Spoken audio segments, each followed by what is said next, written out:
sel epitel manusia dan sel darah eritrosit pada manusia dan hewan yaitu kodok. Selamat menyaksikan.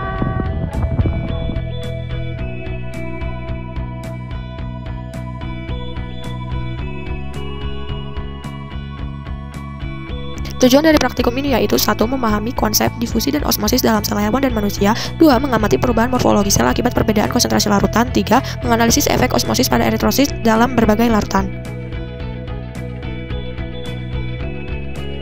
Sel berasal dari kata lain yaitu cella, yang berarti ruangan kecil. Sel merupakan unit struktural terkecil makhluk hidup. Sel terdiri dari membran sel, sitoplasma, dan inti sel. Bagian terluar sel dibatasi oleh membran. Di dalamnya terdapat sitoplasma beserta sejumlah organela dengan fungsi yang berbeda-beda. Sitoplasma merupakan bagian terbesar dari sel, di mana 70% penyusunnya berupa air. Membran sel merupakan organela yang terletak paling luar dan memiliki banyak fungsi, antara lain sebagai pembatas sel dan sebagai alat untuk transportasi zat. Membran sel bersifat selektif permeabel dan dapat mengatur jenis serta jumlah zat yang ditransfer. Transfer zat melalui membran sel dibedakan menjadi 2, yaitu transfer pasif dan transfer aktif. Transfer pasif adalah pergerakan molekul dan ion yang melintasi membran tanpa menggunakan energi dari konsentrasi tinggi ke konsentrasi yang rendah atau menuruni gradien konsentrasi. Transfer pasif meliputi difusi sederhana, osmosis, dan difusi terfasilitasi. Difusi adalah perpindahan molekul atau partikel zat terlarut dari larutan yang lebih pekat ke larutan yang lebih encer. Sedangkan osmosis adalah perpindahan air atau zat terlarut dari larutan yang lebih encer ke larutan yang lebih pekat. Sementara, transfer aktif adalah pergerakan molekul dan ion yang melintasi membran menggunakan energi akibat adanya gerakan yang melawan gradien konsentrasi yang dipengaruhi oleh membran plasma.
Inilah hasil pengamatan dari praktikum yang telah kami lakukan. Jaringan epitel adalah salah satu jaringan dasar yang melapisi permukaan tubuh, organ, dan rongga internal. Jaringan ini berfungsi sebagai pelindung, sekresi, absorpsi, dan transportasi zat. Sel-sel epitel tersusun rapat dan memiliki kemampuan regenerasi yang tinggi. Jaringan epitel dapat ditemukan dalam berbagai bentuk, seperti epitel pipih, kuboid, atau silindris, tergantung pada lokasi dan fungsinya. Berdasarkan hasil praktikum, larutan NaCl atau natrium klorida dengan konsentrasi yang berbeda dan aquades atau air destilasi memiliki efek osmotik yang berbeda pada sel-sel epitel. Osmosis adalah perpindahan pelarut atau air dari daerah hipotonis atau konsentrasi zat terlalu rendah ke hipertonis atau konsentrasi zat terlalu tinggi melalui membran semipermeable. Larutan NaCl 0,9% merupakan larutan yang bersifat isotonik. Artinya, konsentrasi zat terlarutnya sama dengan konsentrasi cairan intraseluler. Dapat dilihat dari hasil praktikum, pada kondisi ini, sel epitel tetap stabil dan tidak mengalami perubahan, baik itu dari volume maupun tekanan turgornya. Hal ini disebabkan karena air yang bergerak masuk dan keluar sel memiliki laju yang sama. Larutan NaCl 5% merupakan larutan yang bersifat hipertonik, yang menandakan konsentrasi zat terlarutnya lebih tinggi daripada cairan intraseluler. Pada kondisi hipertonik ini, volume sel epitel menurun dan mengalami pengkerutan atau krenasi. Hal ini disebabkan karena banyaknya air yang keluar dari sel melalui osmosis. Pengkerutan pada sel dapat mengganggu fungsi normalnya, termasuk transport zat dan komunikasi antar sel. Hal ini didukung oleh sebuah penelitian dalam konteks usus halus, yaitu menurut Norris tahun 1973, paparan larutan hipertonik dapat menyebabkan penurunan tinggi sel dan penutupan ruang antar sel. Lalu yang terakhir yaitu larutan aquades merupakan larutan yang bersifat hipotonik, yang menandakan konsentrasi zat larutnya lebih rendah daripada cairan intraseluler. Dapat dilihat pada hasil praktikum, dalam kondisi ini, sel epitel mengalami pembengkakan atau bahkan beberapa di antaranya pecah atau lisis. Hal ini disebabkan karena banyaknya air yang masuk secara berlebihan ke dalam sel, sehingga tekanan turgor di dalamnya pun naik dan mengalami pembengkakan. Sel darah merah atau eritrosit berperan penting, salah satunya adalah untuk mengangkut oksigen ke seluruh tubuh. Membran semipermeablenya rentan terhadap perubahan lingkungan yang osmotik. Dalam kondisi isotonik, sel mempertahankan bentuk normalnya dengan menjaga keseimbangan zat terlarut di dalam dan luar sel. Pada kondisi hipotonik, air masuk ke dalam sel melalui osmosis, menyebabkan pembengkakan hingga pecahnya membran sel atau lisis. Sedangkan pada lingkungan hipertonik, air keluar dari sel, mengakibatkan sel mengerut dan permukaannya bergerigi atau krenasi, yang mengganggu fungsi sel dan berujung kematian sel. Sebagaimana kita ketahui sebelumnya, NaCl 0,9% merupakan larutan yang bersifat isotonik, karena konsentrasinya yang sama dengan sitoplasma. Maka, sel darah merah tersebut tidak akan mendapat tambahan atau kehilangan air dengan cara osmosis. Oleh karena itu, bentuk sel darah merah tetap. Hal ini dapat dilihat juga ketika sel darah merah manusia dan sel darah merah kodok diberikan perlakuan NaCl 0,9%, sel-selnya tidak mengalami perubahan bentuk setelah diberi perlakuan. Lalu NaCl 5% merupakan larutan yang bersifat hipertonik, sehingga sel darah merah mengalami krenasi. Hal ini dapat terlihat dari hasil praktikum yang dilakukan, di mana sel darah merah pada manusia dan sel darah merah pada kodok setelah diberi perlakuan menunjukkan adanya perubahan bentuk sel yang mengkerut atau krenasi, akibat sifat di luar sel yang hipertonik. Lalu, aquades atau air destilasi bersifat hipotonik, sehingga terjadi pembengkakan atau pecahnya sel karena air dari luar sel masuk ke dalam sel. Inilah yang disebut dengan lisis. Pada praktikum yang dilakukan, ketika sel darah merah manusia dan sel darah kodok diberikan perlakuan air suling, terjadi perubahan bentuk pada sel darah merahnya, yaitu sel-selnya mengalami pembengkakan atau lisis. Mengapa sel mengalami krenasi? Krenasi terjadi ketika sel menyusut atau mengerut ketika berada di lingkungan hipertonik, di mana konsentrasi zat terlarut di luar sel lebih tinggi daripada di dalam sel, sehingga air keluar dari sel melalui osmosis dan menyebabkan sel kehilangan volume serta berubah bentuk menjadi bergelombang. Bagian struktur sel mana yang mengalami krenasi? Nah, krenasi terjadi ketika sel hewan atau sel manusia dimasukkan ke dalam larutan hipertonik, yaitu larutan dengan konsentrasi zat terlarut yang lebih tinggi dibandingkan dengan di dalam sel. Membran sel yang bersifat semipermeable memungkinkan air untuk keluar dari sel. Ketika air mengalir keluar lebih cepat daripada air yang masuk, sel akan kehilangan volume yang mengakibatkan sel akan mengkerut dan bentuknya menjadi tidak teratur. Membran sel dapat terlipat dan berbentuk seperti gerigi yang mengakibatkan perubahan morfologi sel. Bagian struktur sel mana yang mengalami lisis? Nah, bagian struktur sel yang mengalami lisis adalah membran sel yang berfungsi sebagai pembatas antara isi sel dan lingkungannya. Kerusakan pada membran sel dapat terjadi karena faktor internal seperti kematian sel terprogram atau apoptosis, dan faktor eksternal seperti lingkungan hipotonis atau paparan bahan kimia tertentu. Kondisi lisis ini mengakibatkan hilangnya integritas membran, peningkatan permeabilitas, dan keluarnya isi sel yang pada akhirnya menyebabkan sel runtuh. Selain membran sel, organel-organel sel seperti mitokondria, retikulum endoplasma, dan lisosom juga dapat mengalami lisis. Kerusakan pada organel-organel ini seringkali merupakan konsekuensi dari kerusakan sel secara keseluruhan atau gangguan fungsi organel itu sendiri. Mengapa sel mengalami lisis? Peristiwa osmosis terjadi di dalam sel. Osmosis adalah perpindahan molekul air melalui membran semi-permeabel dari larutan berkepekatan rendah atau hipotonis ke larutan berkepekatan tinggi atau hipertonis.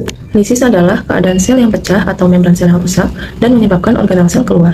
Artinya, lisis terjadi akibat peristiwa osmosis ketika sel diletakkan pada larutan hipotonik sehingga air dari luar sel akan masuk ke dalam sel dan sel menjadi membesar dan lama-kelamaan akan pecah karena tidak mampu menahan tekanan air yang masuk. Pada percobaan kali ini, difusi yang terjadi ketika molekul NaOH itu berpindah ke dalam atau keluar sel sesuai gradien konsentrasi pada sel darah manusia dan kodok, serta sel epitel manusia yang ditetesi oleh NaOH 5% dan 0,9%, maka molekul NaOH ini akan berdifusi masuk ke dalam sel melalui membran sel. Jika ada perbedaan konsentrasi, maka konsentrasi NaOH dalam larutan yang lebih tinggi dari dalam sel, molekul NaOH akan bergerak masuk untuk menyamakan konsentrasi. Pada percobaan kali ini, osmosis terjadi ketika udara dipindahkan untuk menyeimbangkan konsentrasi zat terlarut pada sel darah dan sel epitel yang telah ditetesi di lingkungan yang berbeda, yaitu yang pertama NaOH 5% hipertonik, udara itu keluar dari sel ke larutan sehingga menyebabkan sel menyusut atau mengalami krenasi. Yang kedua yaitu NaOH 0,9% atau larutan isotonik, tidak terjadi proses osmosis yang signifikan karena seimbang. Yang ketiga yaitu aqueous atau larutan hipotonik, air ini masuk ke dalam sel menyebabkan sel membesar dan mengalami lisis. Selanjutnya, kita akan menjawab pertanyaan dari studi kasus. Dalam praktikum difusi dan osmosis pada vertebrata dan manusia, sel darah merah bereaksi berbeda terhadap lingkungan larutan hipotonik, isotonik, dan hipertonik akibat proses osmosis, di mana pada larutan hipotonik, air yang masuk ke dalam sel darah merah karena osmosis menyebabkan sel membengkak. Lalu pada larutan isotonik, tidak ada perbedaan tekanan osmotik, sehingga sel darah merah mempertahankan bentuk dan volumenya. Yang ketiga, pada larutan hipertonik, air yang keluar dari sel darah merah menuju larutan menyebabkan sel mengecil atau mengerut. Bagaimana mekanisme osmosis memengaruhi bentuk dan fungsi sel darah merah dalam kondisi tersebut? Osmosis adalah proses perpindahan air melalui membran semi-permeabel dari daerah dengan konsentrasi zat terlarut yang lebih rendah atau hipotonik ke daerah dengan konsentrasi zat terlarut yang lebih tinggi atau hipertonik untuk mencapai keseimbangan konsentrasi. Dalam konteks sel darah merah yang dimasukkan ke dalam larutan hipertonik seperti larutan air garam 5%, apabila sel darah merah dimasukkan ke dalam larutan hipotonik seperti air suling, sel tersebut akan mengalami osmosis, mengakibatkan air masuk ke dalam sel darah merah menyebabkan sel tersebut menggembung dan akhirnya pecah, yang disebut hemolisis. Selanjutnya, apabila sel darah merah dimasukkan ke dalam larutan garam 0,9%, tidak akan terjadi perubahan pada sel-sel tersebut. Larutan isotonik memiliki konsentrasi zat terlarut yang sama dengan cairan di dalam sel darah merah, sehingga tidak ada pergerakan air yang masuk atau keluar dari sel, yang mengakibatkan sel darah merah tetap normal, tidak menggembung atau pecah, dan tetap mempertahankan bentuk dan fungsinya. Selanjutnya, apabila sel darah merah dimasukkan ke dalam larutan hipertonik, seperti larutan air garam 10%, sel-sel tersebut akan mengalami osmosis. Dalam kondisi ini, konsentrasi zat terlarut atau garam di luar sel lebih tinggi dibandingkan dengan di dalam sel darah merah. Akibatnya, air akan bergerak keluar dari sel darah merah menuju larutan hipertonik untuk mencoba menyeimbangkan konsentrasi zat terlarut. Proses ini menyebabkan sel darah merah kehilangan air, sehingga sel-sel tersebut akan mengalami plasmolisis, yaitu kondisi di mana sel darah merah menjadi kering dan mengerut. Jika proses ini berlangsung terus-menerus, sel darah merah dapat mengalami kerusakan permanen. Pada praktikum biologi yang dilakukan, menunjukkan bahwa bagaimana berbagai jenis sel mempengaruhi sel darah merah. Dan ini sangat penting dalam dunia medis, terutama saat memberikan infus dan transfusi darah. Larutan isotonik seperti NaCl 0,9% sangat berguna untuk memberikan cairan pada pasien, karena menjaga sel merah tetap normal dan tidak merusaknya. Cairan untuk mengawetkan darah ketika transfusi darah juga dibuat isotonik agar keadaan sel darah merah ketika disimpan tetap baik.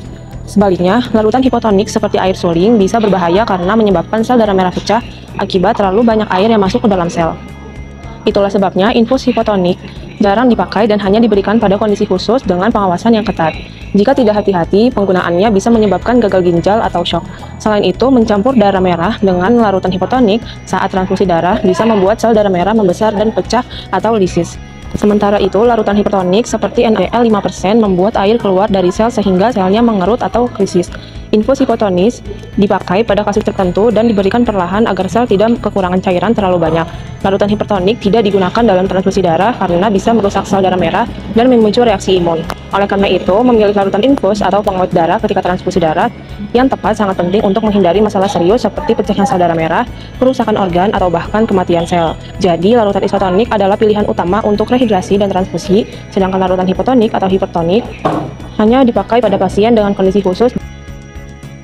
Berdasarkan praktikum yang telah dilakukan, dapat diambil kesimpulan dengan ketiga sampel yaitu sel kapital manusia, sel darah merah manusia, dan pada sel darah merah kodok, dapat disimpulkan bahwa ketiga sampel praktikum tersebut memberikan reaksi yang sama ketika diberikan perlakuan saat ditetesi NaCl 0,9%, NaCl 0,5%, dan air suling. Ketika ditetesi NaCl 0,9%, ketiga sampel praktikum memberikan reaksi yang sama yaitu tidak ada perubahan pada selnya. Sementara ketika ketiga sampel tersebut diberikan perlakuan dan menetesi NaCl 5%, memberikan hasil reaksi yang sama yaitu sel-selnya mengalami pengerutan atau krenasi. Sedangkan ketika ketiga sampel diberikan perlakuan dan menetesi aqueous atau air suling, menghasilkan reaksi sel-sel yang sama, yaitu sel-selnya akan mengalami pembekakan atau lisis.